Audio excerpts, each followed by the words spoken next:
I have a dream that my four little children will one day be in a nation where they will not be judged by the color of their skin, but by the content of their character. I have a dream today. This was the speech delivered by Martin Luther King in August 28, 1963, during the well-known March on Washington. Around 250,000 people marched in a protest for economic and civil rights of African Americans. Among them were many well-known speakers and activists.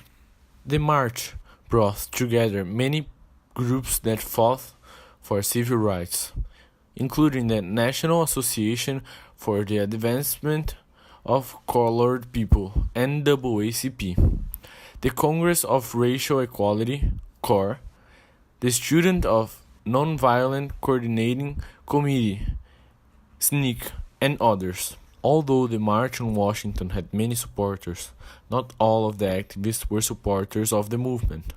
Bayard Rustin, for example, thought that the movement would become violent, destroying its value. Meanwhile, Malcolm X, a thinker of the Black Power movement, also condemned the march, since his movement had a different perspective on equality, promoting self-defense against oppression. The march had many consequences, including the Civil Rights Act of 1964, which was one of the most important changes in the Constitution and prohibited segregation in public places, despite banning the Jim Crow laws. To prevent African Americans from getting into schools, standardized tests were created.